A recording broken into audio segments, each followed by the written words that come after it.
ya por cierto, corregido y aclarado. Querido maestro, a ver, hablo de que es lo que a mí también hasta me apasiona, ¿no? El papel que juegan, jugarán, han jugado los medios de comunicación, porque ya veo, uy, van contra los plurinominales, pero la izquierda llegó al Congreso por plurinominales, como precisamente Ciro Murayama pone de ejemplo al papá de Lorenzo Córdoba, Arnaldo Córdoba, que llegó por la vía plurinominal. El presidente quiere una reforma electoral al estilo Mussolini. Y mucha de esta basura es la que va saliendo en los medios de comunicación, ¿no? Este sí es una guerra frontal contra el INE, hay que salvar al INE, y todo esto que se ha manejado ya por algún tiempo, pero hay que irle aclarando, hay que irle desmenuzando a la gente de qué se trata, y creo que la gran mayoría de las personas que amablemente forman parte de la audiencia de Sin Censura, pues estarán de acuerdo de una transformación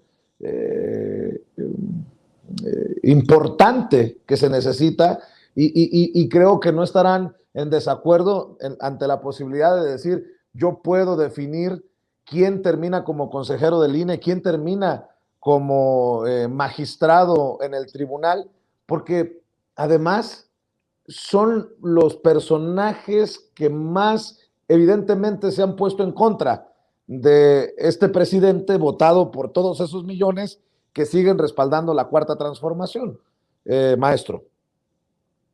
Sí, claro, Vicente. Yo creo que es, como bien dice Yasmín, este es un proceso que ha llevado muchos años, es decir, no es algo que surgió de ayer, tampoco surgió en 2018, es decir, tenemos más de 20 años luchando, tratando de ir avanzando, y también tenemos que entender que la cuarta transformación no es un proceso que concluye el 30 de septiembre de 2024, o sea, queremos que sea un proceso de transformación democrática que trascienda y que vaya reacomodando, ¿sí?, todas estas instituciones que vivieron en el vicio, en la corrupción durante muchos años.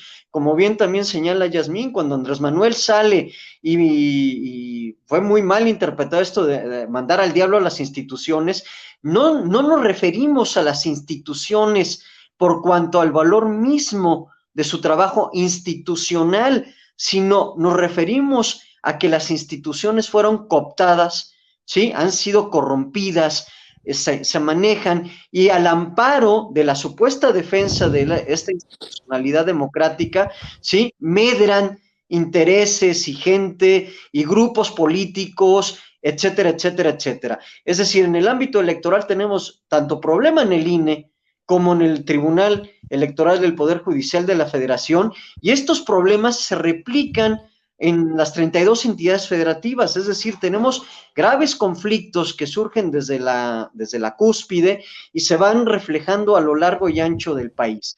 Entonces, realmente lo que pretende el presidente es aprovechar en esta segunda parte del Congreso, ¿sí? Recordemos que estamos en una nueva legislatura, esta legislatura va a concluir justamente cuando concluya su sexenio, ¿sí? Queremos aprovechar para dar los pasos necesarios para ir consolidando, ¿sí?, esta cuarta transformación, para que tengamos una reforma, ¿sí?, en el sentido de que estamos ampliando, estamos ciudadanizando, estamos concientizando a la población de que hay ciertos aspectos democráticos que bajo el nombre de la democracia se corrompieron, ¿sí?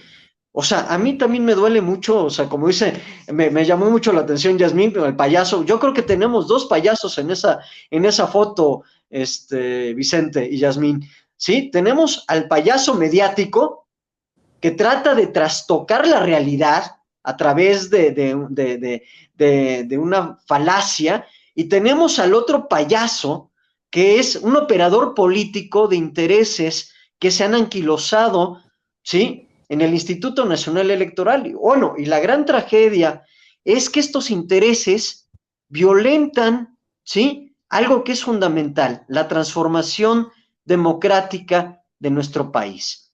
¿Por qué? Porque la cuarta transformación no solamente es transformar, ¿sí?, al país del ámbito social, cultural y económico, sino también ir instituyendo la democracia como debe de ser entendida esta. Es decir, la participación consciente de todos los miembros de la sociedad, ¿sí?, dirigidos hacia una transformación que beneficie a las grandes mayorías de nuestro país, ¿sí? Eso es lo que ha pasado. Entonces, tenemos dos payasos, ¿sí?, y un montón de críticos y un montón de confusión, porque a partir de la confusión, Vicente, ¿sí?, es que ellos medran y causan estragos en la población. La población se encuentra ahorita en un bombardeo mediático, ¿sí?, donde no le permite tomar conciencia plena de cuál es el papel que está cumpliendo la administración de Andrés Manuel. Ese es el gran problema que tenemos con estas personas.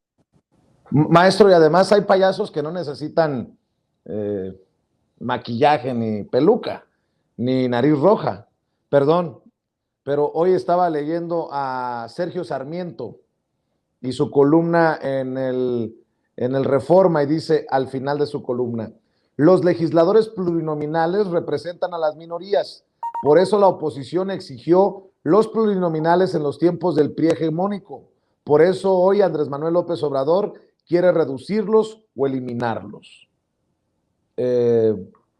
Así o más, creo yo, grosera la forma tan irresponsable de hablar de un tema tan intenso y tan complejo en 2, 4, en 6 líneas. O sea, miren nada más lo que hace Andrés Manuel López Obrador. Le va a quitar a las minorías las plurinominales, pero no analiza cómo se han manejado al antojo de los intereses partidistas estos plurinominales. Por favor, a ver, ¿quiénes son plurinominales hoy? Miguel Ángel Osorio Chong, Josefina Vázquez Mota, Alito Moreno, Rubén Moreira, solo para que vayamos entendiendo de qué estamos hablando, maestro. Sí, sí, claro, Vicente. Obviamente, esta es la gran falacia que manejan los comunicadores, no los periodistas. Hay gente seria en el periodismo, ellos no son periodistas, son comunicadores de intereses, ¿sí? Es gente financiada por intereses y trastocan.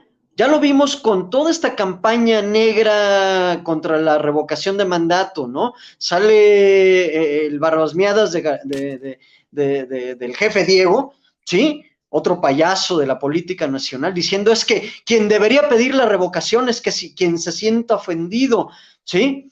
Entonces, igual cambian esta idea. O sea, sí, claro, por muchos años el régimen de plurinominales, que tiene un antecedente en el tiempo de don Jesús Reyes Heroles, hace muchísimos años, donde el PRI hegemónico trataba de simular una especie de democracia, dándole unos pequeños curules, ahí te doy unos cuantos curules que no me van a afectar en mi mayoría, pero para que vean que somos una democracia, y se ha ido pervirtiendo a lo largo del tiempo, ¿sí? Cuando dicen que nosotros al ser oposición nos beneficiamos de los plurinominales, debemos entender que no es que nos hayamos beneficiado de la figura de los plurinominales.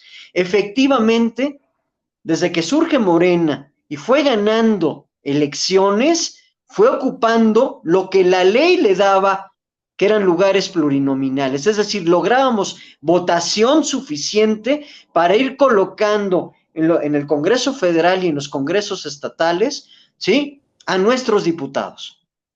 Es completamente distinto. ¿Qué sucedió con el PRI al fin del peñismo? Todos aquellos que tenían temor de desaparecer políticamente, ¿sí?, los incorporan en primeros lugares a las listas, en los lugares donde sabían que había mayoría priista, donde podrían lograr con el voto de gente acarreada, de este voto corporativo, mantener a estas personas en la Cámara de Diputados y en la Cámara de Senadores. Es decir, es una mecánica completamente distinta. Nosotros lo vivimos ahí en la representación de Morena en el INE. Empezamos a ganar votos y conforme fuimos ganando votos, se nos fueron acomodando diputados, porque así dispone la ley respecto de los plurinominales. Cosa muy distinta que tú manipules políticamente la figura de los plurinominales para dejar en el poder, para dejar en la Cámara, para dejar en el Senado y en la Cámara de Diputados, ¿sí? A estos cuadros que van a seguir medrando políticamente con los intereses que siempre los han patrocinado, ¿sí? Esa es la gran diferencia, Vicente. No podemos, la gente no puede comparar, ¿sí? La crítica que hace Sergio Sarmiento es una crítica manipulada para tratar de hacerle creer a la gente que nosotros nos beneficiamos y ahora estamos atacando algo de lo cual nosotros nos beneficiamos. No, nosotros no nos beneficiamos, ganamos posiciones de manera y al mismo momento y de la misma forma en que fuimos ganando votos para ir acomodando a nuestros diputados en el Congreso. ¿Con qué reflexión cerrarías, querida Yasmín? Pues creo que esto que les decía de inicio, ¿no? Lo primero es que va a ser un tema recurrente, va a ser un tema que tendremos que estar indagando. Creo que el tema de las plurinominales será el tema de mucha más carnita, donde hay una serie de cuestionamientos, hay una serie de argumentos encontrados, de hecho, dentro de Morena, dentro de la militancia, dentro de la simpatía que hay por este movimiento que ha llevado al proyecto junto con Andrés Manuel López Obrador a gobernar este país, hay este encuentro de ideas, ¿no?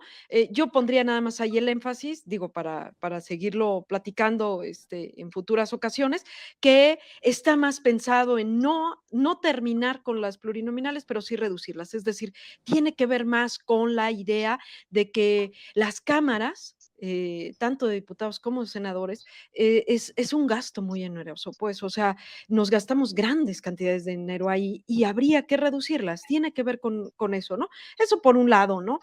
Tiene que ver también con, particularmente esta reforma, es repensar el tema de los gastos tan amplios que tiene la democracia en nuestro país. O sea, es decir, el INE gasta, ya lo sabemos, ni qué repetir detalles aquí, pero ese es el tema, ¿no? O sea, es decir, yo pensaría y me quedaría con esta reflexión, es necesaria una reforma como muchas otras, pensando en que este es un espacio más que no ha tomado la oportunidad de transitar hacia esta nueva cultura política que tiene nuestro país. Se ha perdido la oportunidad y lo podemos ver en dos grandes cosas. Uno, en no ajustarse precisamente a este principio de gobierno que tiene que ver con la austeridad. No se ha querido ajustar. Y por otro lado, no se ha querido ajustar a la demanda de la participación ciudadana más allá de los procesos electorales. Llámese la revocación de mandato y llámese el juicio a expresidentes. Estas han sido las dos grandes faltas de este instituto, por lo cual amerita en este momento pues una reforma y una modificación, un cambio, siempre para una mejora, ¿no? Estando al nivel, a la altura del proceso histórico que estamos viviendo. Yo me quedaría con eso, pues. Por cierto, Yasmín, ¿en dónde encuentra más información del instituto la gente que nos está viendo y escuchando para que sigamos con la conversación? Por supuesto, los esperamos como siempre en las distintas plataformas del Instituto Nacional de Formación Política, en Facebook, en Twitter, en YouTube. Hay también un canal de Telegram donde se recibe información puntual, constante, y no olviden esta otra plataforma que hemos insistido mucho, que tiene que ver con Morenflix. Es igual que la otra, pero en Chairo. Muy bien, y permítanme despedir como se merece al maestro Federico Alcalá. Federico, yo nada más lo quiero decir para que vean el tamaño de la pifia de tu... Y como yo no tengo ningún empacho cuando me equivoco, admitir las fallas, no sé en dónde nos perdimos ahí. en qué momento no nos dimos cuenta que Federico, pero quiero decirle a la gente un poco de tu currículum. Licenciado en Derecho por la Universidad Nacional Autónoma de México. Maestría en Derecho por la Unidad de Estudios de Posgrado de la Facultad de Derecho de la UNAM, grado obtenido con mención honorífica. Catedrático definitivo por oposición de la Facultad de Derecho en la UNAM. Director de 17 tesis profesionales, una ganadora del Premio Estatal de Transparencia del Estado de México en el 2010. Ha sido director de recursos de revocación y revisión en la Secretaría de la Función Pública, director de Asesoría Jurídica B en la Secretaría de la Función Pública, director consultivo y de Asuntos Notariales en la Consejería Jurídica del Distrito Federal, director del Registro Aeronáutico Mexicano en la Secretaría de Comunicaciones y Transportes. Ha sido asesor legal en la representación de Morena ante el Instituto Nacional Electoral en las elecciones a la gubernatura del Estado de México y para presidente de la República. Ha sido candidato a diputado por el segundo distrito local del Estado de Querétaro. Ha sido asesor legal de campaña en diferentes campañas como una a la gubernatura del Estado de Querétaro. Ha sido representante ante el Instituto Electoral del Estado de Querétaro por el segundo distrito electoral local. Así que, mi querido maestro, espero que aceptes mi disculpa y no me la pongas en la lista negra y cuando te vuelvan a invitar de Sin Censura no dices, no, yo no quiero ir con ese Vicente Serrano. No, es un placer estar contigo, Vicente Serrano. Es un placer estar compartiendo también con Yasmín este espacio. Les puedo asegurar que mi compromiso con esta cuarta transformación y con Andrés Manuel tiene muchos años, es muy sincero, es de corazón y sinceramente por ver que mis estudiantes, la gente que formo ahí en la Universidad Nacional tengan un mejor futuro y tengan un país digno y como debe ser, me impulsa a apoyar estas causas. O sea, yo siempre he coincidido con algún aspecto que también se maneja desde el Instituto Nacional de Formación Política, que es trascender esta visión de funcionario o servidor público a un servidor popular. Entonces, las causas populares, como bien ha dicho Andrés Manuel, están por encima de los intereses particulares y yo soy un convencido de ello y te felicito a ti porque nos abres unos espacios fabulosos en los medios de comunicación y obviamente agradezco mucho a Yasmín que siempre me consideren para platicar un rato con ustedes y obviamente pues también un saludo y un gran aprecio a Federico Anaya, a quien también aprecio y admiro mucho. Claro, un día los voy a juntar a los dos, vas a ver aquí en Sin Censura. Maestro Federico Alcalá Méndez, te agradezco mucho por estar con nosotros. Querida Yasmín, nos vemos el próximo viernes en otra oportunidad para dialogar Hasta luego, sin censura. Vicente. Cuídense mucho. Buenas noches. Gracias. Que descansen. Buenas noches. Bueno.